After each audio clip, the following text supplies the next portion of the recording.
Americans of their own government's criminal actions around the world.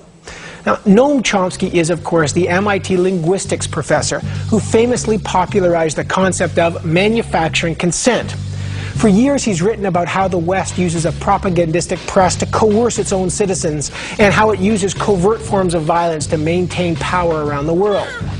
Chomsky was overwhelmed with media requests about September 11th, so his new book, 9/11, is a collection of interviews that he gave in the following months.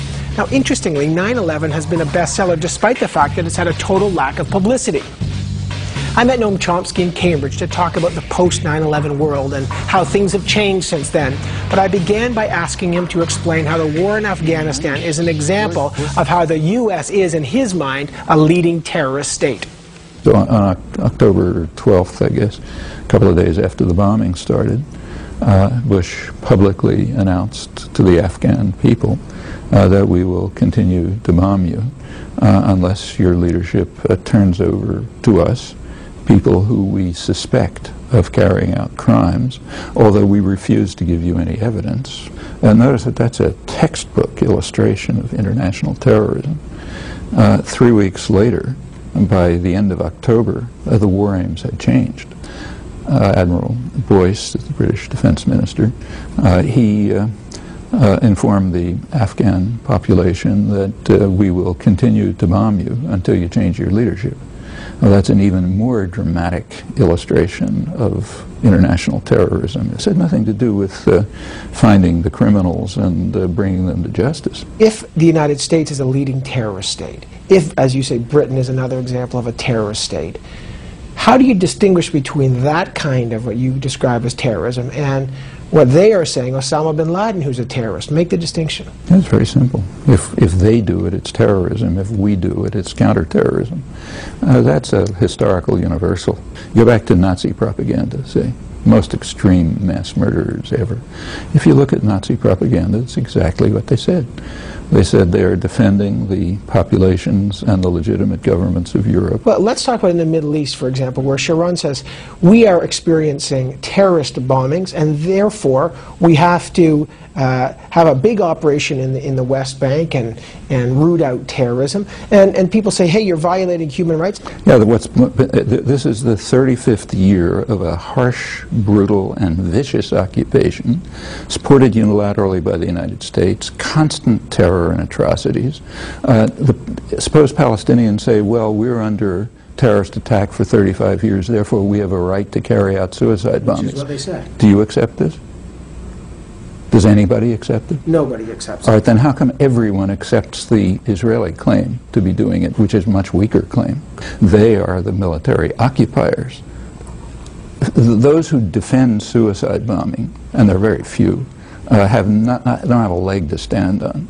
Those who defend the Israeli atrocities, including the U.S. government, most intellectual opinion, a good bit of the West generally, yeah, they don't have a leg to stand on either, and they have a much weaker position. You asked us after September 11, one of your points was we ought to look in the mirror, we being America or the West, we ought to look in the mirror at our own. Was that a way of saying, look, people like bin Laden are angry at us for good reason? No, in other words, is there a way to justify... That's not what I was saying. The statement of mine that you just quoted is a very conservative statement. In fact, it was articulated by George Bush's favorite philosopher, Jesus Christ, who pointed out, famously defined the notion hypocrite. A hypocrite is a person who focuses on the other fellow's crimes and refuses to look at his own. I know that the U.S. has committed atrocities. However, they did oust a more brutal regime, the Taliban. There was... That wasn't even a war aim. There wasn't even a war aim. Wasn't even a war aim. But is that a moral thing to do? They did get rid of a brutal regime. There was celebration in Canada. Good, fine, and let them bomb Israel and get rid of the brutal regime there. If we want to overthrow the regime of Uzbekistan, now a great favorite, but it happens to be not very different from the Taliban, the way to do it would not be to bomb Uzbekistan, but to support internal democratic forces and let them do it. And that generalizes around the world. Robert Kaplan, who writes about foreign policy, I spoke to him recently about his book, warrior politics. And I put some of your points to him. He said, I wish Noam Chomsky had been with me in Romania in the 70s or the 80s. Adult choice of foreign policy is made on distinctions. The argument that Chomsky makes has no distinctions because there's a difference between the quantity and the kind of dictators that America supported and the quantity and the kind of things we went in communist world for 44 years. Okay, so let's take his example of Romania, Ceausescu, hideous regime, which he forgot to tell you the United States supported. Supported right till the end, as did Britain.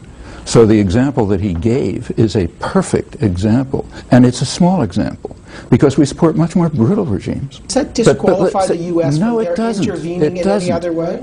Look, the Taliban are a terrorist state. That fact doesn't disqualify them from bombing Washington. What disqualifies from doing that is even if they were Mahatma Gandhi, they shouldn't do it. Nobody except the ultra-right-wing jingoists like Kaplan is comparing atrocities by various countries. What honest people are saying is that we should pay attention to our own crimes and stop committing them. This would be true even if we were killing one person, okay? And it's even more true when we're killing millions of people. Do we need a constabulary, a force, a central force? In this case, it's America because it's a superpower, to sometimes use unjust means in the service of just causes. What are the just causes? What was the just cause in, for example, slaughtering Kurds in southeastern Turkey? What was the just cause? What was the just cause in supporting Suharto when he killed a couple 100,000 landless peasants in Indonesia, went on to become one of the biggest torturers in the world, and then slaughtered a third of the population of East Timor? What was the just cause? What was the just cause when we invaded South Vietnam 40 years ago, ending up killing millions of people, leaving the country devastated? They're still dying from chemical warfare. What was the just cause? Can I continue? Yeah, the just cause for people like Kaplan is we did it. Therefore, it's a just cause. You can read that in the Nazi archives, too.